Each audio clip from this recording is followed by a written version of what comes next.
Platón decía, con respecto a la educación, que educar es dar al cuerpo y al alma toda la belleza y toda la perfección de que son susceptibles. Voy a tratar el tema de la educación referido a los alumnos y a los profesores. Esta reflexión estará dividida en una primera parte que girará en torno a la educación y una segunda parte donde trataré una miscelánea, es decir, una serie de puntos aparentemente desconexos, pero que tendrán una conexión, y esta conexión será inevitablemente la cultura. Comienzo entonces.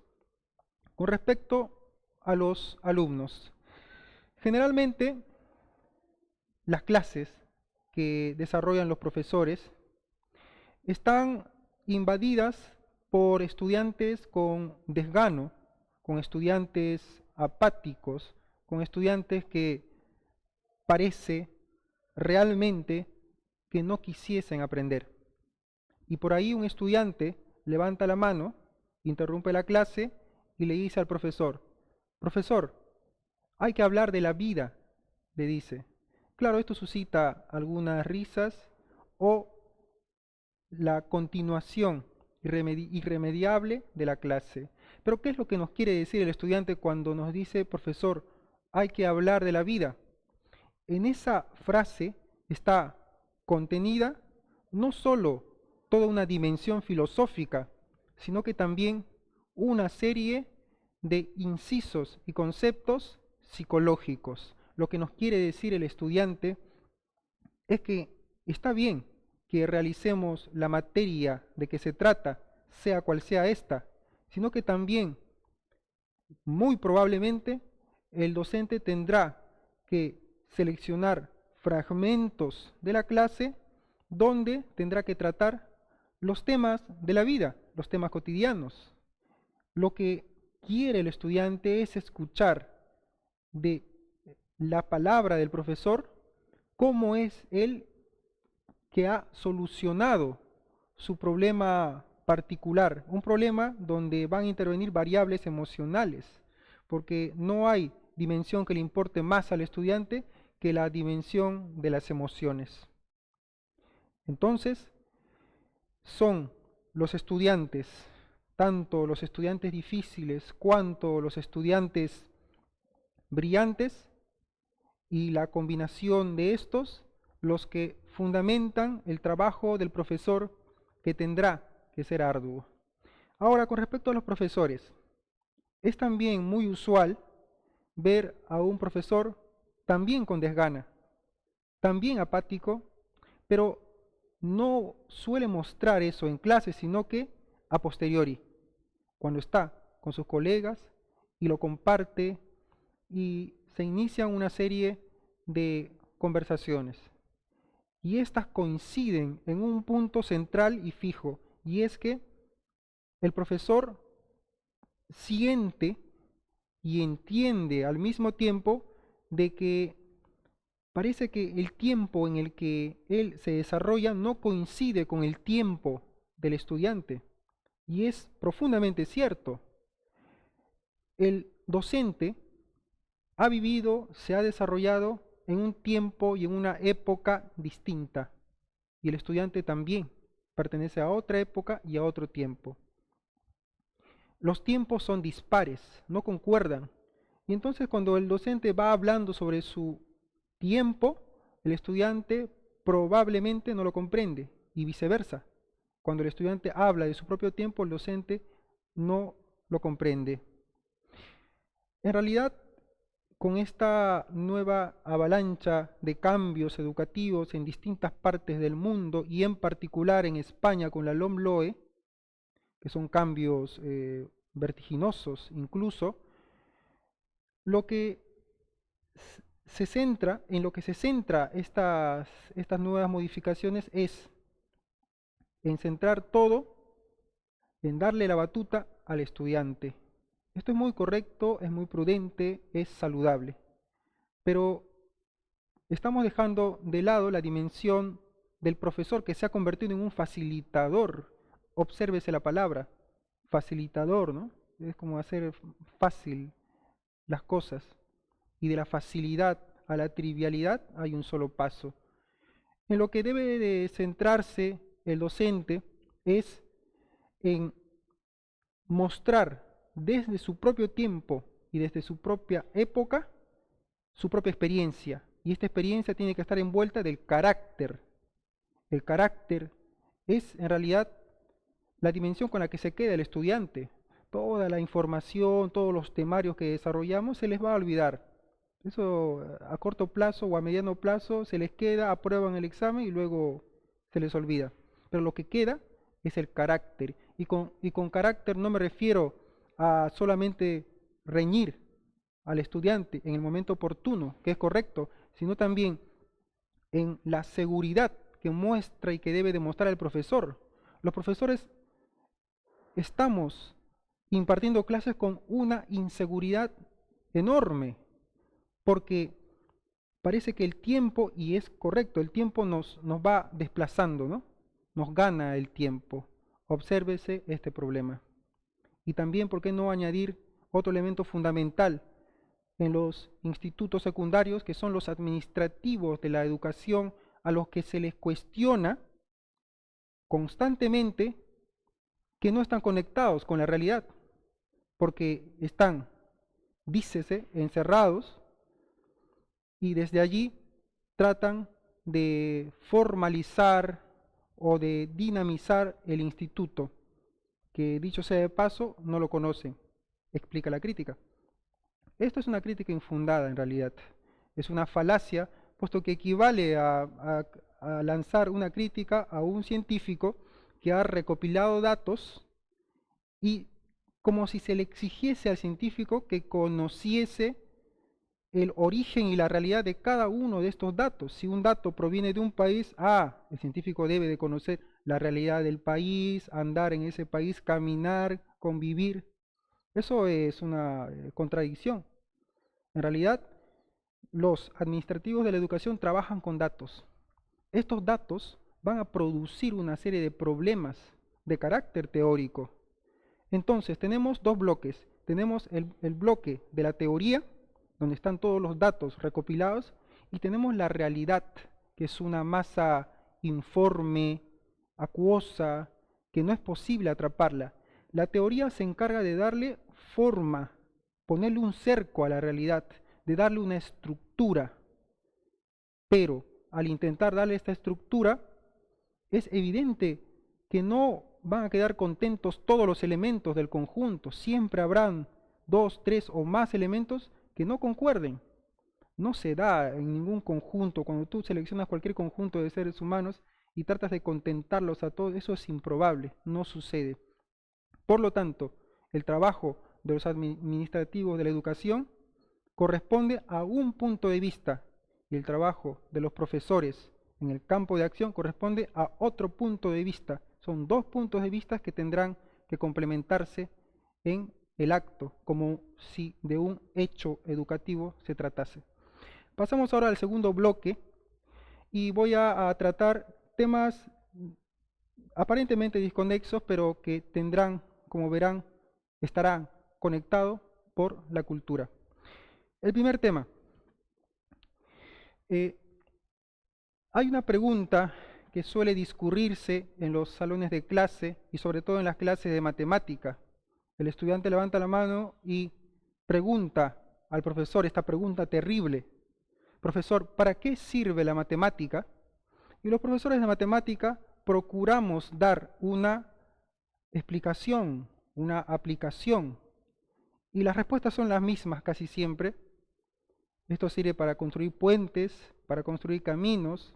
Esto sirve en ingeniería, esto sirve en biología, etcétera. Son repetitivas. O en probabilidad un poco, la lotería, son como temas comunes. Pero esta explicación que se ha venido dando desde hace mucho tiempo no convence al estudiante, no termina por convencerlo. El estudiante tiene como un axioma en la cabeza de que la matemática en realidad no le sirve. Procedo a explicar esta pregunta. Esta pregunta en realidad, la pregunta ¿para qué sirve la matemática?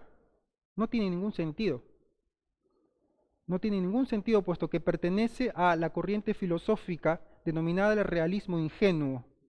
Es decir, todas aquellas personas que postulan la, la idea de que solamente existe aquello que se puede ver, tocar, asir. Entonces, su mundo se reduce a todo lo que pueden oler, tocar, ver, palpar.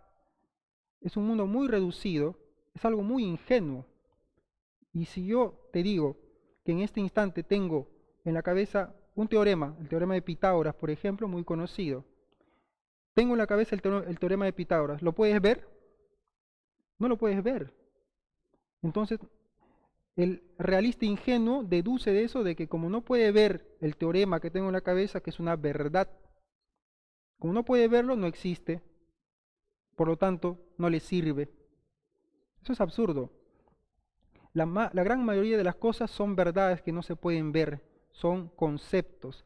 La matemática pertenece a un mundo alterno, es un mundo abstracto que no se puede ver, que no se puede tocar. Además, el 98% de la matemática no tiene una aplicación, el 2% sí. Y esa es la ingeniería, y esa es la biología, y esa es la programación, etc. Pero se requiere conocimientos matemáticos mucho más avanzados para comprender esas aplicaciones. Con el nivel tan básico de matemática que se enseñan en la secundaria, que tiene sus complejidades, pero termina siendo completamente básico con respecto a la dificultad que se requiere para comprender esas aplicaciones. Entonces, esta pregunta de ¿para qué sirve la matemática? No tiene sentido. Basta preguntarse ¿para qué sirve una roca? ¿Para qué sirve una montaña? O llegar a la situación ridícula incluso de preguntar ¿para qué sirven nuestros padres? No tiene ningún sentido. Otro punto. ¿Qué fue primero? ¿El huevo o la gallina? Esta es una pregunta que se suele hacer incluso entre amigos o se suele decir cuando hay una cuestión indeterminada, ¿no? Cuando no se sabe si es una o la otra. O una te remite, la primera te remite a la segunda y la segunda a la primera. Es un dilema y los dilemas no tienen una resolución. No obstante, Aristóteles planteó una resolución a este dilema. Y para resolver un dilema tienes que plantear una dicotomía. Aristóteles planteó la dicotomía de la potencia y el acto. Repito, la dicotomía de la potencia y el acto. Entonces, hay que asociar estos dos conceptos al dilema. ¿Cuál sería la potencia y cuál el acto? ¿La gallina es un huevo en potencia? No, porque la gallina no se transforma en su totalidad en un huevo. La gallina pone huevos, que es distinto, pero una vez que pone huevos, la gallina prevalece, sigue siendo gallina, no se transforma la gallina en un huevo. Pero el huevo sí es una gallina en potencia, se transformará en algún instante, tiene la posibilidad de transformarse en una gallina. Por lo tanto, concluimos que la potencia es el huevo y el acto, la gallina. Problema resuelto. ¿Qué fue primero, el huevo o la gallina? El huevo. Lo resolvió Aristóteles. Y el punto final de esta miscelánea viene a cargo de Immanuel Kant, un filósofo alemán, que planteó lo que se conoce como hay una frase compacta en filosofía que va a actuar como un axioma. Este axioma se conoce como un imperativo. Un imperativo es algo que uno quiere que se realice o que suceda para todos los demás. Se llama el imperativo categórico y textualmente dice lo siguiente: actúa de tal manera que creas que la norma de tus actos sirva de ejemplo para los demás. Es decir, que cuando quieres realizar un acto, no sabes si realizarlo o no. remítete al imperativo categórico. Y Kant te dice que si lo que vas a hacer es un ejemplo, hazlo. Si lo que vas a hacer no es un ejemplo, entonces no lo hagas. Es muy simple, pero para cuestiones éticas y morales es profundamente importante. Concluyo esta reflexión e indico al mismo tiempo que ha sido para mí un momento feliz. Y la felicidad no hay que entenderla como una felicidad común y corriente, tampoco como una felicidad extrema. La felicidad extrema es un extremismo y los extremos son peligrosos. Cuando uno está extremadamente feliz y está arriba, cualquier cosa que suceda, cualquier error, el mínimo error que te toque, hay una caída en vertical, hacia abajo, lo más bajo posible. Por eso, tal vez es necesario remitirnos a nuestros abuelos. ¿Qué nos decían nuestros abuelos? Quédate en casa, ¿verdad? No salgas. ¿Para qué vas a salir? La felicidad es, en realidad, la tranquilidad. Cuando estás tranquilo, y muchas veces asocian la tranquilidad con el aburrimiento, no estoy aburrido, no, en realidad estás tranquilo. Estás tranquilo, no te está sucediendo nada. Esa es la felicidad. La felicidad que tanto buscamos y que solamente nos damos cuenta de que existe al final de nuestra vida. Y existen los golpes cotidianos, los golpes usuales de la vida. Por eso concluyo mi participación con un fragmento del poema Los Heraldos Negros de César Vallejo, que dice: hay golpes en la vida tan fuertes, yo no sé, golpes como el odio de Dios, como si ante ellos la resaca de todo lo sufrido se emposara en el alma, yo no sé, son pocos, pero son, abren zanjas oscuras en el rostro más fiero y en el lomo más fuerte. ¿Serán tal vez los potros de bárbaros Atilas o los heraldos negros que nos manda la muerte? Muchas gracias.